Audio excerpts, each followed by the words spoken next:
ला यातीहिल बातिल मिन बैन यदैहि व मिन खल्फिही तंजीलुम मिन हकीमिन हमीद। ये बातिल न कुरान में आगे से आ सकता है न पीछे से आ सकता है। तो जब जाहिर सी बात है जो सामने कुरान था जब तुम उसका कुछ नहीं बिगाड़ सके तो जो गैब में कुरान है तुम उसका क्या बिगाड़।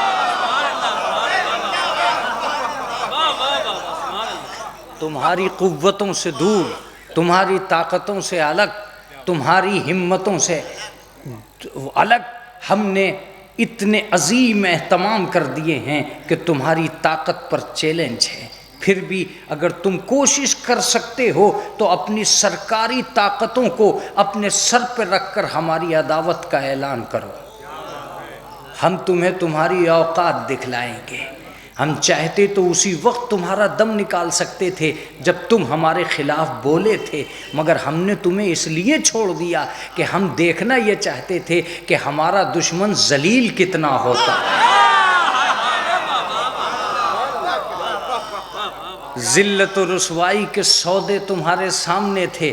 तुम कसम खा चुके थे कि हम कोर्ट के ज़रिए आयतें निकाल देंगे।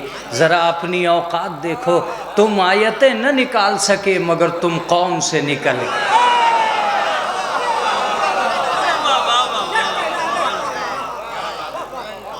कितनी अजीम दावत का हिस्सा लेकर खड़े हुए थे।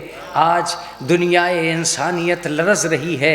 आज जितने भी कुरान पढ़ने वाले हैं सब खुश हैं। जो कल जल्दी सज़ा चाहते थे, जब उन्होंने देर से उसे जलील होते हुए देखा तब महसूस हुआ कि खालिक़े कायनात अपने दुश्मन को बग़ैर ज़िल्लत के मौत नहीं देता।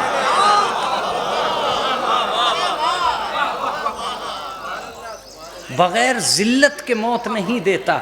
क्या तुमने नहीं देखा, हम अगर चाहते तो हाथियों को मक्के में दाखिल भी न होने देते, मगर हमें फील को रुसवा करना था अबाबील से।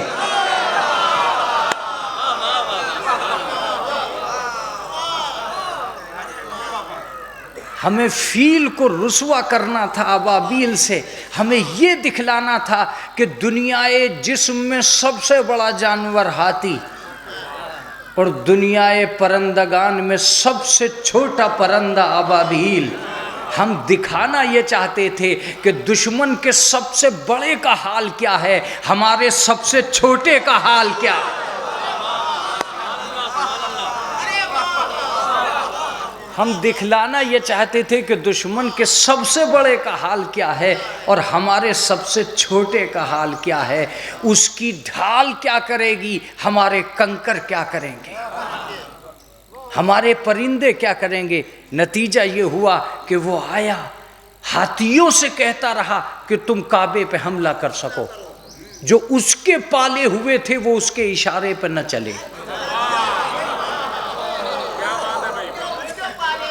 जो उसके पाले हुए थे वो उसके इशारे पर न चले। जिन्हें हमने दाना चुगने के लिए पैदा किया था वो कंकर लेके चले। हमने साफ लफ्जों में लिखा कि ताकत पे कब्जा होना और है, फितरत पे कब्जा होना।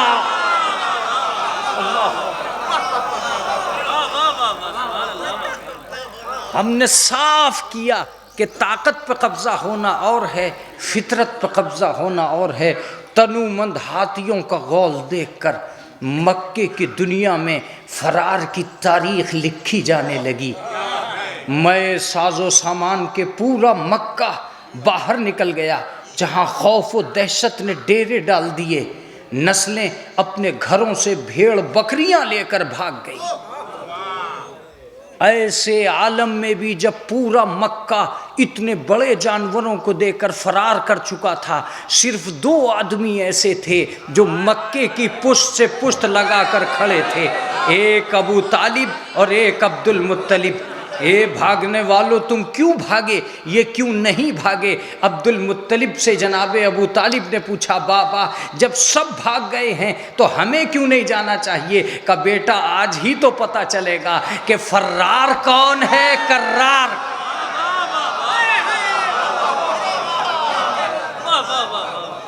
बेटा आज ही तो पता चलेगा कि फर्रार की नस्ल कौन सी है, कर्रार की नस्ल कौन सी है। बात आगे बढ़ गई। एक इंसान ने जहाँ काबे पर हमला करना चाहा था, वहाँ अब्दुल मुत्तलिब के ऊँटों को घेर कर अपने कबीले में दाखिल कर लिया। जनाब अब्दुल मुत्तलिब समझ गए ये बहादुर नहीं है, लुटेरा है। चूंकि बहादुर कभी जागीरे गैर पर कब्जा नहीं करता। क्या जुमला था मेरा ये। बहादुर कभी जागीरे गैर पर कब्जा नहीं करता। अब चूंकि लुटेरा है इसलिए इसकी अहमियत कुछ नहीं है। जनाब अबू तालिब अपनी सौलत हाशमी के साथ, विकार मुत्तलबी के साथ इन कसारी और फरोतनी की चादर ओढ़कर उसके घर पहुंच गए, जिसके घर इज्जत का सामान नहीं था, जिल्लत के डेरे थे। जैसे ही कदम रंजा हुआ उसकी शान और शौकत मुतज़लज़ल हो गई। अपने ही बनाए हुए तख्त पे बैठ के लरजने लगा। ये कौन है जिसके सीने से ज़्यादा उसकी जबीन अजीम है? ये कौन है जिसकी सूरत से ज़्यादा उसकी सीरत हसीन है? ये कौन है जिसकी पेशानी में एक ऐसा नूर तारी हो रहा है जिसकी हैबत जलवगाहे इंसानियत के अंदर रसूख करती चली जा रही है? आमादगी से बैठना चाहता था मगर बैठ न सका। इज़्तिराब ने परेशान कर दिया और अज़मत अब्दुल मुत्तलिब के लिए खड़ा हो गया।